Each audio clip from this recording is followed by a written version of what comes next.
Flaxseed flaxseed flaxseed এত viral এই flaxseed মোবাইলে যে বলার নেই। ফ্লেক্সিড বাংলা ভাষায় আসলে কি, বাংলা ভাষায় বলতে গেলে এই ফ্লেক্সিড হলো তিসি। এটার উপকারিতা নিয়ে এত মোবাইলে ভিডিও দেখছি, তো ভাবলাম এই ফ্লেক্সিডের পিঠা আজ বানাই।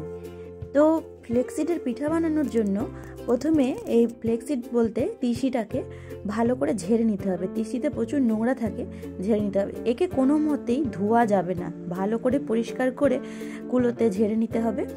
ঝেড়ে নেওয়ার পরে কড়াই ভালো করে হিট করে তাতে এক মুঠের মতন এরকম তিসি দিয়ে, যখন তিসিগুলো ফুটে উঠবে এরকম, তখন সেটাকে নামিয়ে নিতে হবে।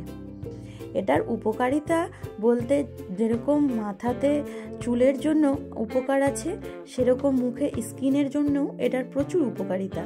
আপনারা যদি গরম জলের মধ্যে কাঁচা এই তিসিটা দেন, দিয়ে সেদ্ধ করে সেই যে জলটা জেলের মতন হয় সেটা মাথাতে দেন, সেটার খুবই উপকার। তো চলুন, এদিকে আমার তিসিটা উলোনো হয়ে গেছে, তারপরে ওটাকে মিক্সিতে এটাকে পাউডার করে নিতে হবে।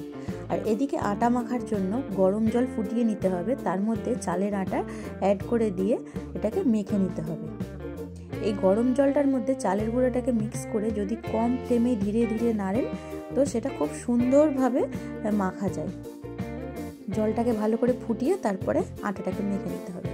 আর এদিকে যে তিসিটাকে গুঁড়ো করে রেখেছিলাম, তার মধ্যে গুড় অ্যাড করে এইভাবে ভালো করে এটাকে মেখে নিতে হবে।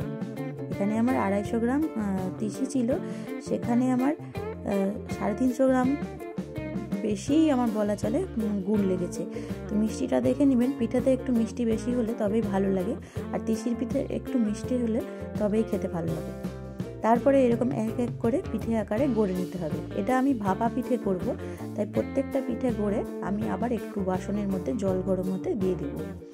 জল গরম হয়ে গেলে এরকম ফুটোওয়ালা কোনো যদি বাটি থাকে, সেই রকম বাটির মধ্যে এরকম পিঠেগুলোকে সাজিয়ে ঢাকনা দিয়ে 10 মিনিটের মতন ঢেকে রাখলেই আপনাদের পিঠে রেডি হয়ে যাবে। হাই ফ্লেমে 10 মিনিটের মতন রেখে দিবেন।